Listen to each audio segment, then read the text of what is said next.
cuando supimos que estabas llegando y realmente el impulso que sabemos le estás dando a la economía naranja en tu país y a nivel regional es algo que nos llena de orgullo, porque para quienes por ahí no están tan al tanto de qué es esto de la economía naranja, no quiere decir que Colombia se esté dedicando a los cítricos, sino que más bien quiere decir que el último capítulo, el más reciente de la reflexión y de podríamos decir, del modo de pensar las industrias culturales, del modo de pensar las políticas culturales, tiene que ver con la incidencia de la cultura en el desarrollo económico y social. Es decir, cómo la cultura, que hasta hace muy pocos años era vista con cierta oposición a la economía, de pronto la podemos ver hoy como una fuente de empleo, como una fuente de crecimiento, como una fuente generadora de divisas, como una fuente de desarrollo. Y Colombia, como la Argentina, tienen una enorme oportunidad en este campo. Mi primera pregunta, tras haber leído tus libros y estar investigando, haber conversado mucho con tu coautor, Felipe Buitrago, que sé que es colaborador en tu gobierno, es ¿cuándo surgió en tu cabeza y cómo surgió que la economía naranja era, o la economía creativa, era un vector posible para el desarrollo de países como Colombia o como la Argentina? Bueno, primero que todo, Abeluto, mi gran expresión de gratitud.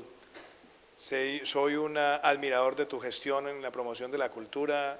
Saludo también a Andrés, saludo a todos los presentes y para mí es un gran honor estar en esta ciudad que es capital también de economía naranja. ¿Cómo empieza esa historia? Yo diría que hay dos cosas que a mí me influyen mucho. La primera es una conferencia de Ken Robinson, donde este gran pensador que ha dedicado tanto tiempo a la educación habla de un libro que publicó en los años 90 que se llamaba El arte en la escuela, que es la base de la propuesta de reforma al sistema educativo en el Reino Unido, que él lo preparó con un grupo de expertos. Y a partir de ese libro empecé a valorar la transformación que se estaba dando en la educación con las industrias creativas o con la economía creativa o con el pensamiento creativo. ¿Qué decía Robinson? Robinson decía que el mundo estaba muy enfocado en lo que llamaban el STEM Education, que era en inglés Science, Technology, Engineering and Math, y él decía hay que pasar del STEM al STEAM, Science, Technology, Engineering, Arts and Math. Entonces era incluir el arte, y él decía que en ese cambio de los pensum, el arte jugaba un papel fundamental porque detona el humanismo, detona el pensamiento crítico y saca a relucir algo que a veces se pierde cuando hablamos de educación, que es el talento. Entonces ahí empezó como una primera reflexión y eso me llevó después a una obra que él publicó que se llamaba El Elemento. Para ese momento yo ya estaba mirando políticas culturales en distintos países y dije, creo que por aquí estoy encontrando un nuevo rumbo de investigación y un nuevo rumbo en la vida. Y a partir de esos dos conceptos llegó un tercer factor que para mí fue determinante, y es por qué cuando nosotros hablamos de desarrollo en América Latina siempre tendemos a creer que el desarrollo solamente es ciencia, tecnología e innovación y no consideramos que hay algo que nosotros tenemos innato, que es el talento artístico como parte de esa transformación. Eso me llevó a entender que pasaba algo en América Latina que no estábamos contando. Y es que nosotros tenemos unas reservas inagotables de talento. Es en la música, es en el cine, es en la danza, es en el diseño, es en la publicidad, es en la arquitectura. Y entonces dije, aquí hay que dar un salto desde el punto de vista de investigación, y eso me lleva al elemento central de la comunicación, que esta historia nada más nos la estábamos contando los que nos conocíamos del sector. Y entonces ahí le dije a Felipe Buitrago, cuando yo dirigía el área cultural del banco, vamos a contar esta historia distinta y vamos a llevar esta conversación a los ministerios de Hacienda, a los ministerios de Planeación, a donde están los recursos. Entonces, bueno, eso les gusta aquí también a los funcionarios del sector de la cultura, porque así, recursos. Así Alguien dijo recursos. Así es que piensa. Entonces, óyeme esto. Cuando empezamos a hacer las investigaciones, nos encontramos con algo muy diciente. En un país como Colombia, la industria o el sector cafetero, que es importantísimo, valiosísimo, transformador, es el 0.8 del PIB. ¿Cuánto representan las industrias creativas en el cálculo que acabamos de hacer con la cuenta satélite de Economía Naranja y Cultura? 1.8. O sea, es casi el doble de un sector que nosotros vemos como convencional. En la Argentina, 2.8% del PIB o más, mucho más que sectores que son tradicionales. Entonces, al pensar a contar esa historia, ahí es donde me doy cuenta que el futuro nuestro es vincular ese talento, estos sectores, a la revolución tecnológica para que se aceleren.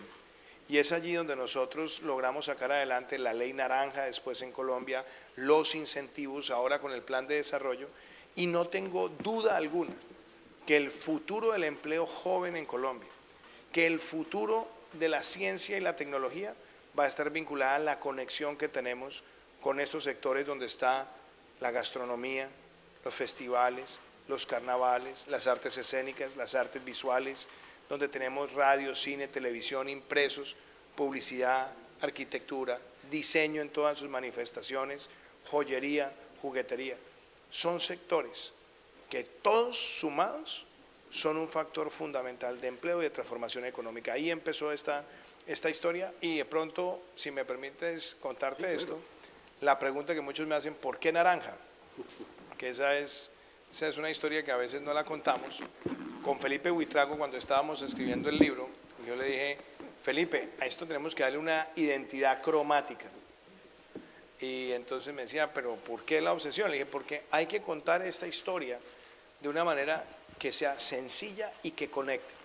Entonces él se fue el fin de semana, yo me fui el fin de semana, y el lunes nos encontramos y le dije, ¿cuál es el color suyo? Y me dijo, naranja. Y el suyo, le dije, naranja también. Entonces me dice, ¿por qué? Y ahí encontramos esta historia muy bonita. Los monjes sadú utilizaban el color naranja como el color de la inspiración. Los toltecas utilizaban pigmentos naranja para ilustrar las fiestas. Aquí en Argentina, donde hay tanto gusto por el Reiki, la chakra del abdomen, que es la chakra de la creatividad, es de color naranja. El día de todos lo que llaman de todas las almas, que es el All Hallows Eve, que después es Halloween, también es color naranja. Y encontramos, hola Enrique querido, me alegra mucho saludarte. Enrique es otro de los precursores de este concepto. Óyeme esto, Abluto, encontramos con que la tapa de todo era también una frase muy bonita de Frank Sinatra, que decía, el color naranja es el color de la felicidad.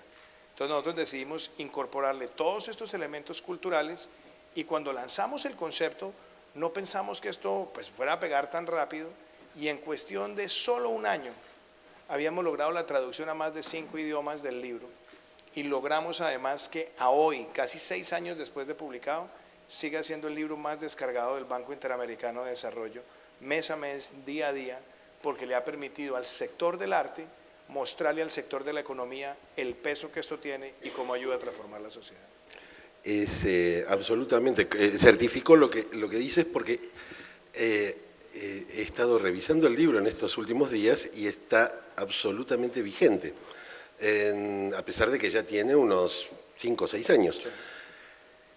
¿Qué pasa cuando tú atraviesas el espejo de ser alguien que está reflexionando sobre la economía naranja, de algún modo inventándola o diseñándola, y te conviertes en presidente de la República, y llega el momento de bueno, pasar a la acción. Digo, ya uno no tiene que decir lo que habría que hacer, sino hacerlo, y seguramente se encuentra con las dificultades propias de aquellos que no quieren cambiar, porque muchas veces la transformación implica resistencias, implica cambios de paradigmas, implica, hoy lo mencionabas en la reunión con el presidente Macri, trabajo cooperativo entre sectores, trabajo entre público y privado. ¿Cómo lo vives eso? Ahí hubo dos retos, ¿no? Primero, pasar por el Congreso, porque cuando yo llegué al Senado, estuve 3 años y 8 meses, me retiré los últimos 4 meses para la campaña presidencial.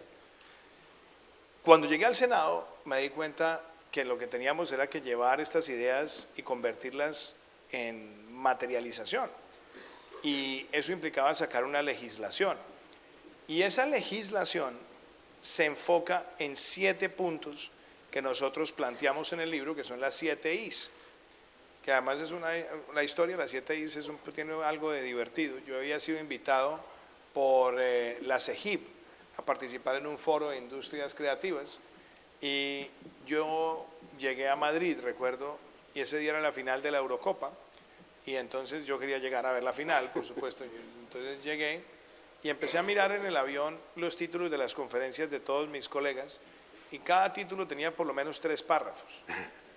Aplicación de las industrias creativas a la transformación del mercado laboral, por decirlo. Y me empezó a dar un poco de desespero que siguiéramos en el mismo cliché, y dije, ¿cómo puedo tratar de pensar esto distinto? Y ahí surgió la idea de las 7 Is, de las 7 ideas que son necesarias para el desarrollo de las industrias creativas. Primera I, información. Si no medimos y no sabemos cuánto es, cómo es, cuánta gente emplea, no lo hacemos bien. Entonces, el fortalecimiento de las cuentas satélites y la base de información. La segunda I, instituciones. Podemos hablar mucho de industrias creativas y de cultura, pero las instituciones juegan un papel. Las públicas, las privadas, las público-privadas y las regulatorias, como la propiedad intelectual. Tercera I, la infraestructura, que de alguna forma surge de una inspiración de acá, de Buenos Aires, con lo que fueron los centros de diseño, donde tú trabajaste, donde trabajó Enrique. ¿Por qué? Porque era cómo le damos a una ciudad la idea de que la infraestructura cultural es tan importante como la de agua y saneamiento, como la de energía, etc. Cuarto, industria. Es decir, aquí se necesita un concepto de industria, que es cómo ponemos el capital, cómo lo nutrimos, cómo lo empujamos, cómo lo hacemos crecer. La quinta I, integración. ¿Cómo integramos nuestra industria cultural y creativa con el resto del mundo? La sexta I, inclusión. Esto no es solamente la parte económica, sino cómo utilizamos la cultura para cerrar brechas, y lo que tantas veces he dicho yo, es la democratización del acceso a la cultura. Que es esa famosa frase de García Lorca, que es: si yo tuviera hambre pediría medio pan y un libro, porque no hay peor hambre que el hambre de conocimiento que no se puede saciar. ¿Cómo con la cultura cerramos esa brecha? Y la última I, inspiración. Las becas, los sistemas de premiación, el reconocimiento del artista para irrigar ese ejemplo en la sociedad. Con esas 7 Is sacamos adelante la Ley Naranja, y la Ley Naranja fue un marco de políticas públicas que logré sacar como ley de la República desde la oposición, siendo senador, pero invitando a las demás fuerzas políticas para que lo hicieran. Y una vez en el gobierno, es el otro reto.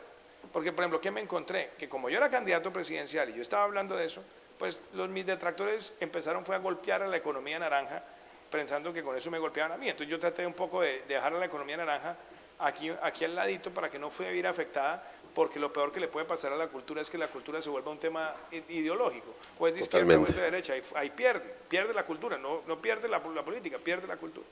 Entonces desde la presidencia decidimos llevar esta ley a la realidad. Primer tema que creamos, el Consejo Nacional de Economía Naranja, presidido por el Ministerio de Cultura, con la asistencia del presidente. Y ahí está el Ministerio de Hacienda, el Ministerio de Planeación, el Ministerio de Educación, el Ministerio de Comercio, el Ministerio de Trabajo, el Instituto Nacional de Estadística, Planeación Nacional. Nunca antes habíamos tenido una coordinación liderada por el Ministerio de Cultura. Segundo, esto necesita incentivos. ¿Qué pasaba? La mayoría de emprendedores creativos nos decían, oiga, yo quiero montar mi estudio. Muy bien, iba a un banco y decía, présteme plata, y no le prestaban. No le prestaban porque no tenía los activos, etc. Entonces, en la reforma de reactivación económica que sacamos el año pasado, cero impuesto de renta por 7 años a todos los nuevos emprendimientos en las industrias creativas y tecnológicas, porque son los años donde surgen esos emprendimientos. Tercero, y es bien importante, lo logramos ahora con el plan de desarrollo, extender todos los beneficios tributarios del cine a todas las industrias creativas. Eso es una especie de 40% del impuesto de renta de retribución para quien está en este sector. Y lo otro tiene que ver con la comercialización y el encadenamiento que nosotros también ya empezamos, y es cómo comercializamos, coproducimos y codistribuimos toda la industria creativa. Entonces, esto ya son realidades en un país donde yo les puedo decir, con todas las medidas que tomamos, este año en el primer trimestre, el número de generación de empresas creció 9%, más de 92.000 empresas según la Confederación de Cámaras de Comercio, 43% en la economía naranja. Es decir, se está viendo el incentivo y el impacto. Así que esto ha sido un proceso desde concebirlo, convertirlo en legislación, convertirlo en política pública y ahora llevar esto a la ciudadanía con estas herramientas. Uno de los elementos más radicales que noté en la ley naranja es el bono naranja. ¿Puedes contar un poco de qué se trata? El bono naranja, y de pronto yo me voy a despojar por unos segundos de mi rol de presidente y hablar con un poco de agudeza. El emprendedor creativo le ha tocado por años financiarse a través de las 3 P's. Padres, padrinos y pendejos. ¿No? ¿Y por qué decía eso? Porque no encontraban herramientas, y no encontraban herramientas de financiamiento. Entonces dijimos con el ministro de Comercio, con José Manuel Restrepo, que está aquí con nosotros, y con la ministra Carmen, que es la ministra de Cultura, que teníamos que llevar unas herramientas que nos permitieran financiar. Y en ese financiamiento hay distintas escalas, las empresas chiquitas y las empresas grandes, o las medianas, por supuesto.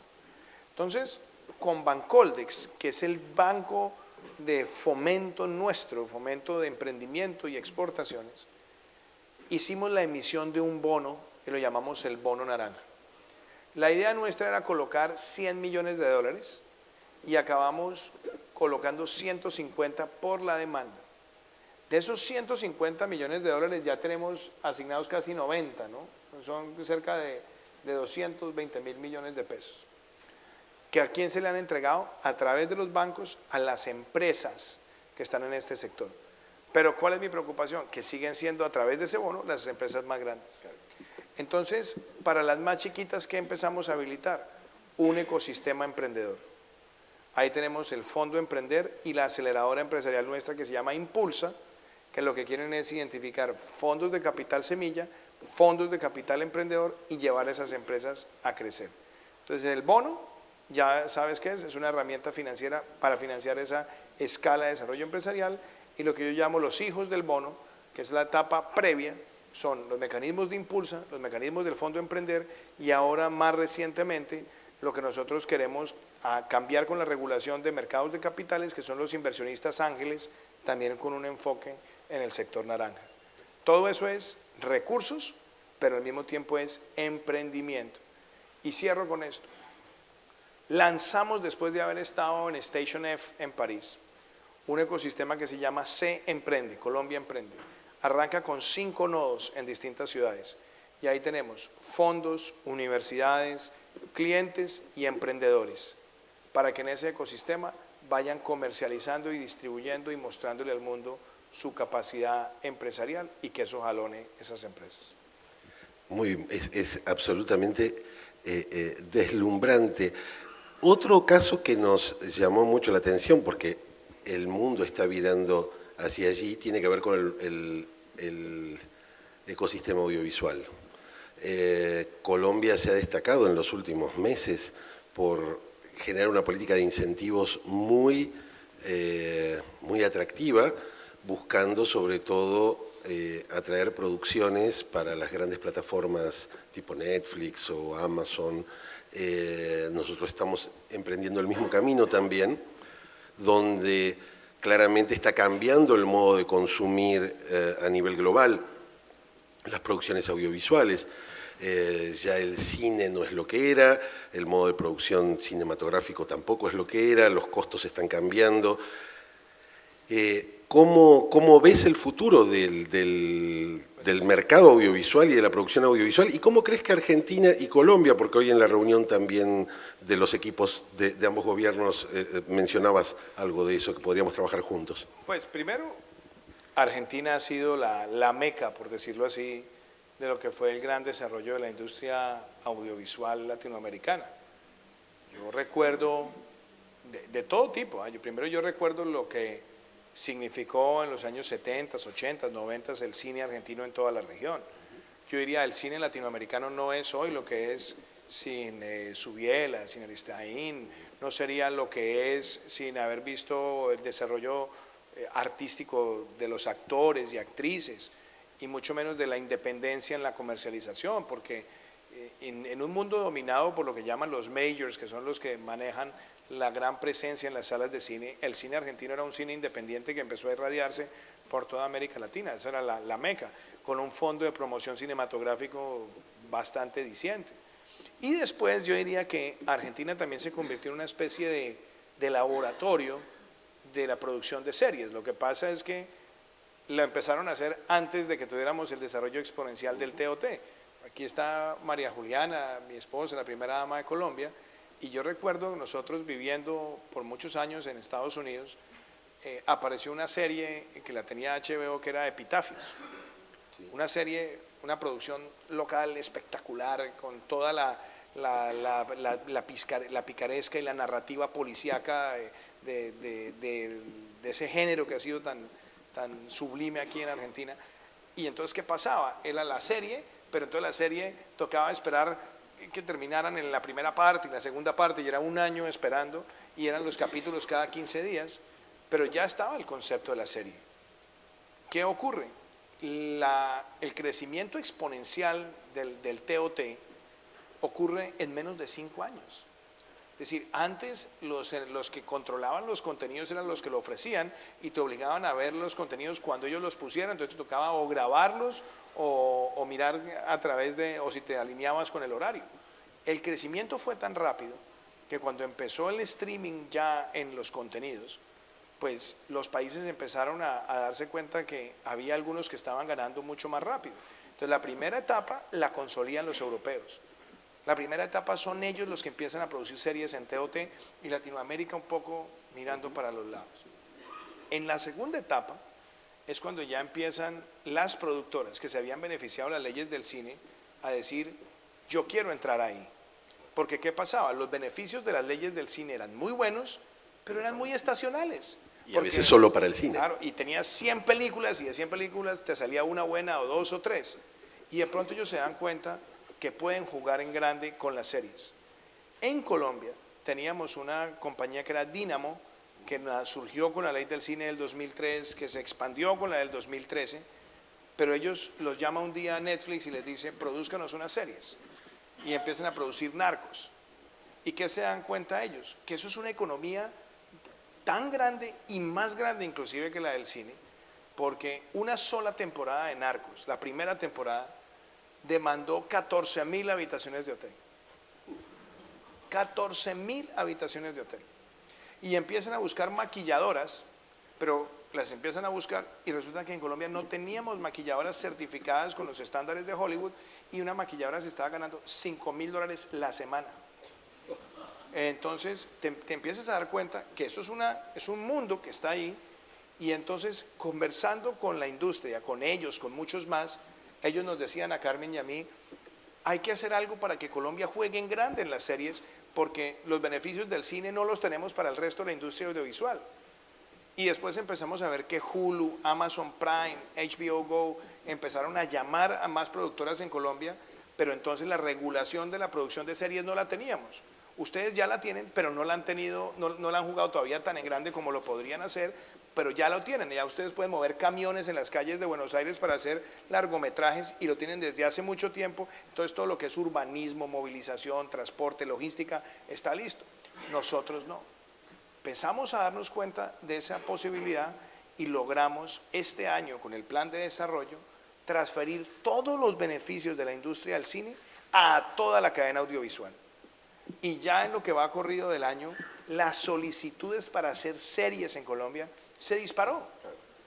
Entonces, producción, doblaje, preproducción, cinematografía, fotografía, maquillaje, todo esto se volvió una cadena. ¿Cuál creo yo que es el espacio también maravilloso que tiene la Argentina? Ya tiene la legislación, ahora lo que tiene que hacer es apostarle a que esos beneficios del cine también se extiendan a toda la cadena audiovisual y por esa vía también pueda insertarse en lo que es televisión TOT. ¿Y cuál es mi lectura del futuro? Mi lectura del futuro es, el monopolio se acaba y lo que empieza a dominar es el consumidor. Si tú me preguntas, en 10 años adelante o menos, la televisión va a estar toda en dispositivos móviles. Y tú vas a estar en tu casa y el televisor va a ser un reflejo del dispositivo móvil y vas a ver lo que quieras, a la hora que quieras, cómo lo quieras, lo separas cuando quieras, lo usas cuando quieras. Y por eso siento yo que en la América Latina la regulación de la televisión todavía no se está anticipando a eso. Es obsoleta en un punto. Y ahí es donde yo creo puede estar, si lo hacemos bien, la gran revolución de nuestros contenidos. Porque tenemos todo, absolutamente todo. Eso va a transformar por completo la industria creativa. Ya lo está haciendo, pero va a ser todavía más exponencial en menos de 10 años. Es absolutamente fascinante porque además es fascinante la sintonía en los modos en los cuales los distintos sectores de la gestión cultural, pero también de nuestros emprendedores y gestores culturales del sector privado piensan y lo que está sucediendo en Colombia, sobre todo en el pasaje de una idea de la gestión cultural basada exclusivamente en el subsidio. Hay una frase que aparece mucho en tu trabajo con Felipe Buitrago, que es la idea de que la cultura nunca es gratis. Muchas veces hay una discusión, un poco también ya en inglés se diría outdated, pasada de moda o quizás fuera de época, sobre cuán gratuita es la cultura gratuita. Y en realidad siempre hay recursos que están dando vuelta allí, ¿no? ¿Cuál es tu visión sobre eso? Porque muchas veces suele ser un debate con algunos sectores ideológicos en términos a la subsidiariedad de la cultura o no, si debe ser, si es gratis aquello que es gratis o no. Sí, al final del día, esta es una discusión a veces medio, voy a decirlo así, es una discusión que se vuelve políticamente torpe. Sí. Porque entonces creemos que la economía cultural es una cosita así de chiquita y no estamos viendo el todo. Exactamente. Entonces, un ejemplo, la ciudad de Washington tiene una red de museos que son los museos Smithsonian, que son gratuitos. Son gratuitos. Entonces la gente dice, pero claro, mire, ellos tienen unos museos gratis. No, no son gratis. Ellos lo que pasa es que entendieron que la gratuidad del museo termina jalonando es toda una economía que circunda alrededor de la cultura en una ciudad. Entonces lo que al parecer te están diciendo es gratis la entrada, te lo están cobrando por todo el resto de cosas que genera, en los parqueaderos, la alimentación, en la hotelería, etcétera, etcétera. Entonces al final del día la cultura nunca es gratis, pero hay que verla como una sumatoria de factores. Ahora, ¿pueden todos los museos darse ese lujo? No, claro que no. Y muy seguramente la gran mayoría de museos en el mundo van a tener un ingrediente de subsidio, pero un subsidio que se tiene que ver desde la perspectiva mucho más grande y es todos los beneficios que multiplica ese acceso a la cultura. Nunca podés mirar un solo factor. Correcto, un solo factor no lo puedes ver. Ahora, hay algunos que te dicen, no, es que, por ejemplo, subsídiame el teatro. En la gran mayoría de ciudades, salvo contadas excepciones, vas a encontrar subsidios en teatros públicos, porque los teatros eran edificios públicos. Y siempre te vas a encontrar que la boletería no te da para pagar todo el manejo de los teatros. Yo recuerdo, por ejemplo, y a ustedes les tocó vivirlo en el gobierno del presidente Macri cuando estuvo en la ciudad, que hizo la renovación del Teatro Colón. Si uno mirara el Teatro Colón en función de la boletería, muy seguramente te vas a dar cuenta que la boletería no te da para mantener ni el teatro ni la renovación del teatro. Pero el teatro y la oferta cultural del teatro, aún con los subsidios que tenga, te pega favorablemente en el resto de la oferta cultural. Entonces es allí donde nosotros tenemos que saber contemplar. Si te das cuenta, los fondos de cinematografía. Los fondos de cinematografía son recursos que los estados ponen para seleccionar buenas películas y es una especie de subsidio, reconociendo que de 100 intentos te va a quedar uno bueno. Si nosotros no hubiéramos tenido esos fondos, pues muy seguramente nunca no tendríamos la industria cinematográfica que tenemos hoy ni la de series que tenemos hoy. Entonces siempre va a tocar poner unos recursos para apostarle a esos primeros esfuerzos del talento, para dar a conocer esos esfuerzos del talento. Lo que sí creo es que debemos preocuparnos cada vez más es por la calidad, porque también pasa en nuestros países que aparecen personas pidiéndote recursos de los fondos de cinematografía, terminas entregando la plata, no se gasta toda la plata en la película, te terminan entregando un producto que no es de buena calidad y ¿quién pierde? Pierde el resto de los artistas que también querían participar y ser receptores del beneficio. Entonces, aunque tengamos el ingrediente de gratuidad o de subsidio, necesitamos también asegurar la calidad total del producto. Y lo otro, y es una anécdota, es lo que la sociedad cree que vale la cultura. En la Feria del Libro de Bogotá hace 3 años, o más, o 4, se robaron una primera edición de 100 años de soledad. Y el libro costaba $70.000. Y entonces la discusión era, ¿cómo puede un libro costar $70.000? Pero si se hubieran robado, hubieran entrado a una joyería y se roban un zafiro que valga lo mismo, nadie lo cuestionaría. Es curioso. Exacto. Entonces, esta discusión también nos lleva al valor de lo intangible y al valor de la propiedad intelectual.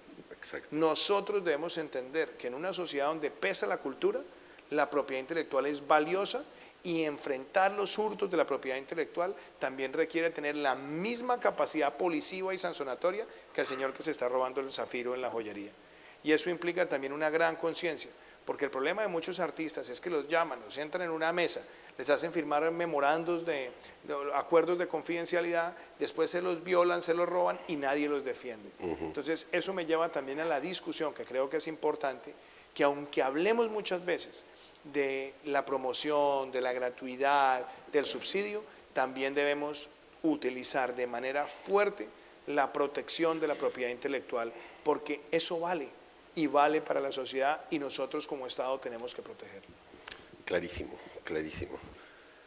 Queremos abrir a preguntas. Si no, sigo preguntando Tenemos un micrófono que está dando vueltas por la sala por ahí. ¿Sí? Debe haber miles. Acá tenemos una. Ahí lo que tenemos es una mano que denota una pregunta.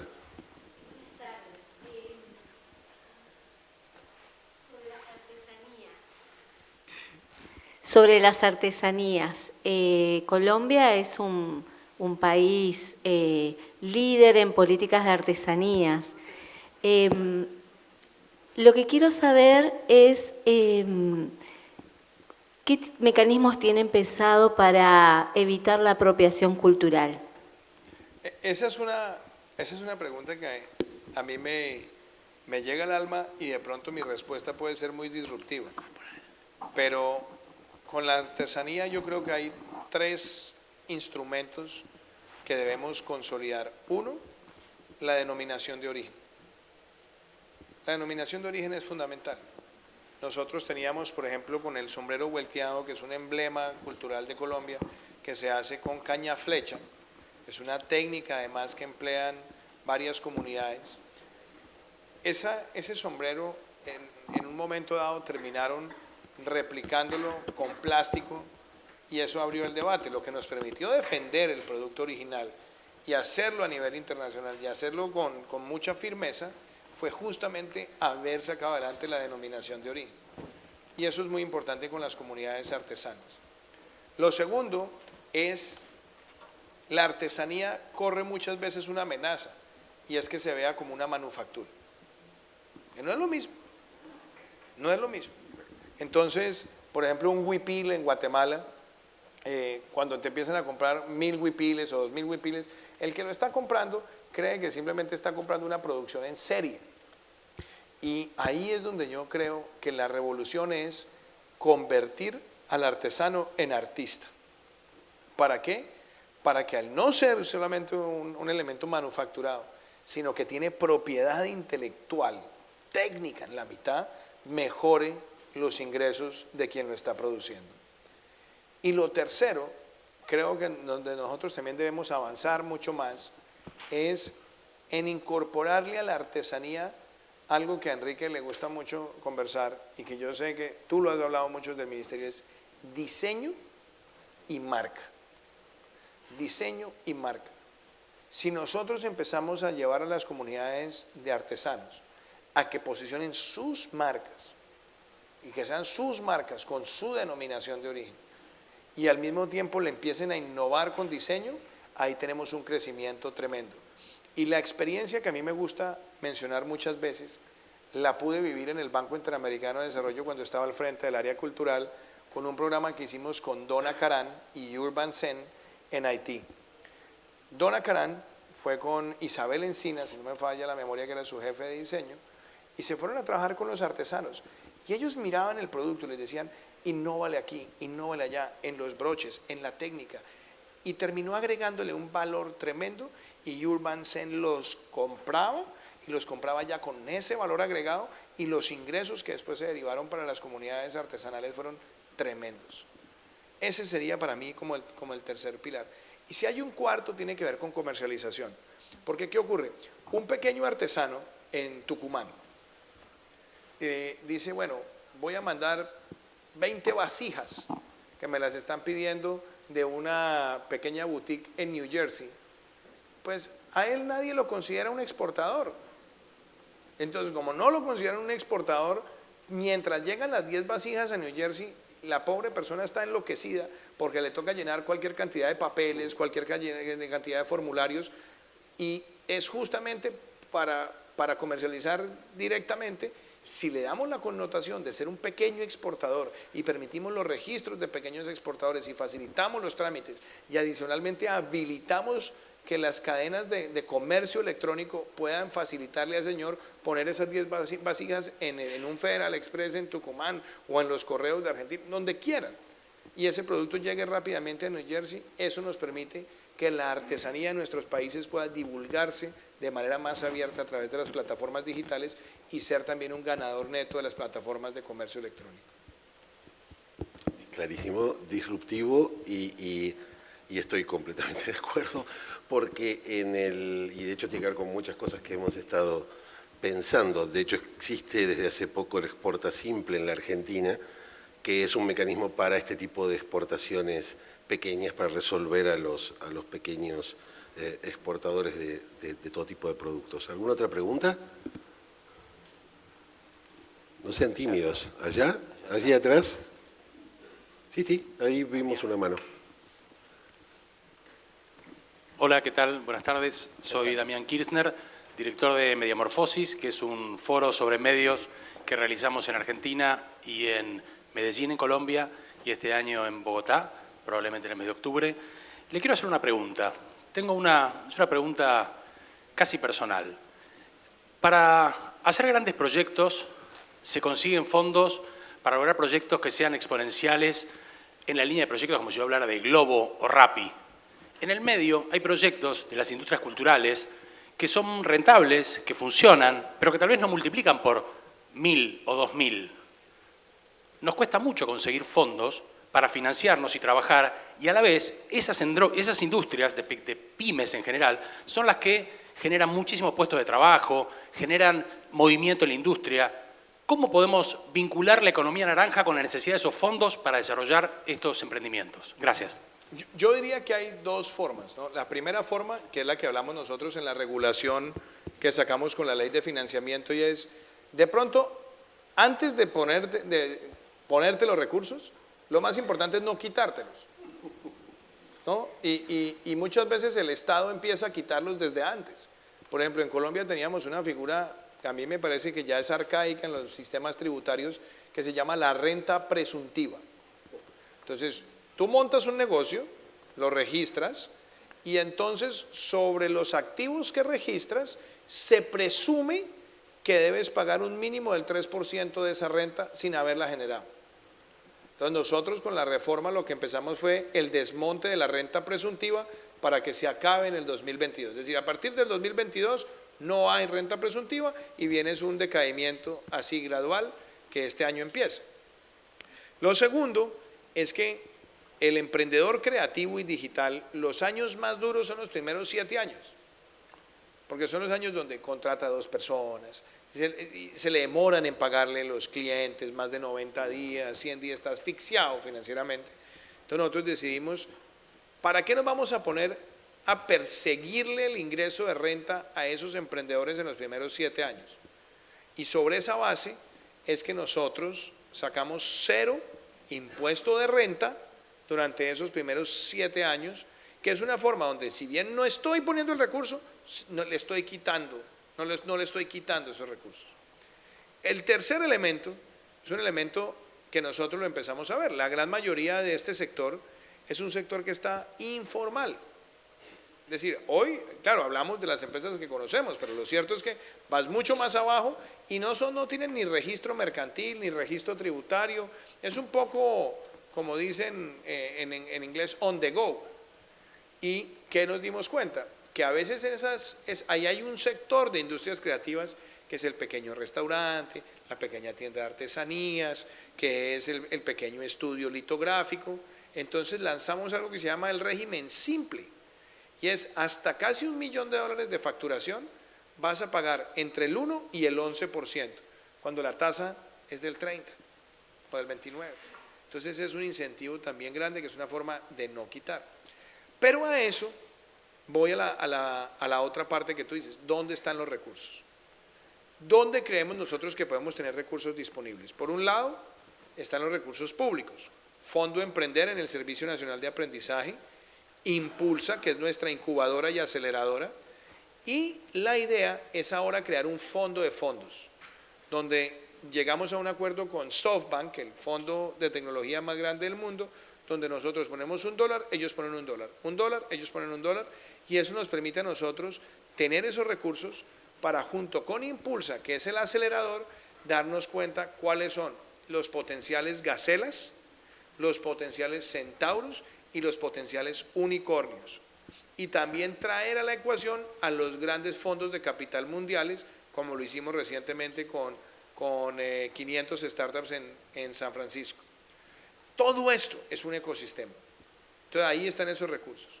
Y la parte más difícil, la que tú me vas a decir, bueno, y el señor que acaba de montar un pequeño negocio de artesanías en un lugar apartado, el Fondo Emprender que tenemos con el SENA nos permite darle el capital, y tenemos una figura que es la condonación. Es decir, cuando él recibe el recurso, él se compromete a tener un tanto número de empleos en tanto tiempo y facturar tanto. Una vez cumple esa meta, nosotros le condonamos la deuda porque ya alcanzó un nivel de escala en materia empresarial. Y cierro con esto. Necesitamos, no Colombia, Argentina, Uruguay, Chile, Brasil, todos, tener facilidades para que tengamos más fondos de inversionistas ángeles, que son los que invierten en la servilleta. Es decir, no es el que ya empieza que la empresa esté madura, no, es el que ve el concepto y te dice, ahí llego. Ahí nos hace falta mejor regulación, porque muchas veces en nuestros sistemas regulatorios los castigamos sobre la idea de que están captando recursos del público. Yo creo que ahí podemos ser disruptivos y también llevar por esa vía recursos a los creativos. Y mi última es las universidades. Las universidades, cuando tienen facultades de industrias creativas o el sector creativo, llámese diseño, arte, música, ellos forman músicos y artistas. Y yo muchas veces les he preguntado a los decanos, ¿ustedes dan clase aquí de propiedad intelectual? No, ¿eso para qué? Piensan que eso es en la Facultad de Derecho. ¿O ustedes dan aquí clases de emprendimiento? No, ¿eso para qué? Eso es en la Facultad de Administración. Y resulta que si nosotros queremos tener una idea de industria creativa, necesitamos que las universidades formen en propiedad intelectual, formen en emprendimiento, y voy a decir esto, que las universidades también tengan fondos de capital semilla a esos proyectos de emprendimiento que se pueden generar en las facultades, y ahí podríamos tener esquemas de cofinanciamiento entre el sector público y el sector universitario. Muchísimas gracias. Yo tengo uno. Muy bien. Bueno.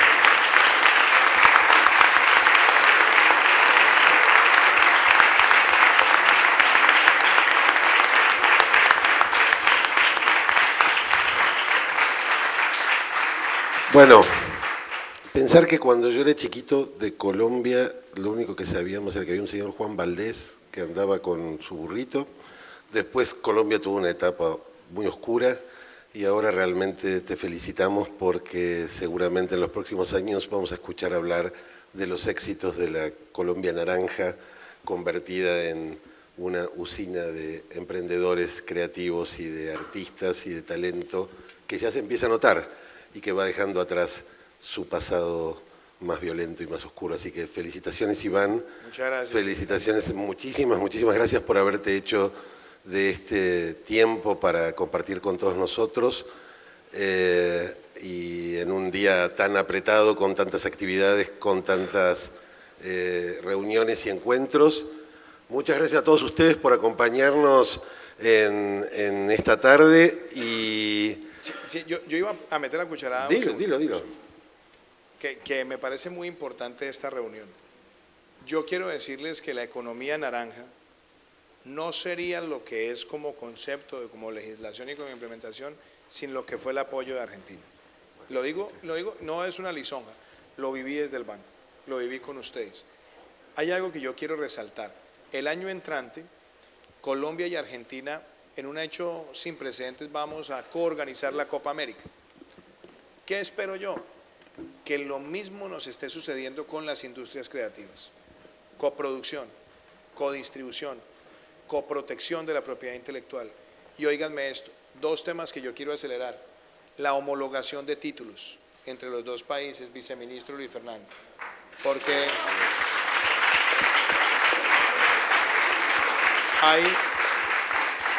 hay un grupo importante de estudiantes colombianos acá y argentinos también viniendo a Colombia. Yo creo que ahí tenemos un potencial. Y la otra cosa que a mí me parecería importante, que en el marco de la producción cinematográfica, ministra Carmen, en el marco de Retina Latina, que es el programa que tenemos con el BID, nosotros crezcamos los fondos de promoción cinematográfica para coproducciones, porque eso nos acerca a los mercados. Y voy a cerrar con esto. Esta mañana me decía el presidente Macri que estaba muy preocupado porque Sebastián Yatra le estaba arrancando los corazones de sus hijas, y entonces hablando, le contaba yo cómo la cultura nuestra se ha nutrido también de esta relación. Lo que fue el rock en español en Colombia no hubiera sido si no hubiéramos tenido a Soda, si no hubiéramos tenido a Miguel Mateo, si no hubiéramos tenido a Los Fabulosos, si no hubiéramos tenido a Los Enanitos Verdes, a Calamaro. El cine en Colombia no sería lo que es, sino que fueron los grandes directores argentinos en influencia, en aporte y en el diseño todavía más. Yo lo que espero es que esta visita de Estado, que es mi primera visita de Estado, sirva también para que a través de la cultura y las industrias creativas afiancemos esta relación binacional, bicultural y de hermandad, y que Colombia y Argentina nos convirtamos, así como vamos a ser coorganizadores de la Copa América, en los grandes cogestores de la economía naranja en todo el hemisferio. Muchísimas gracias.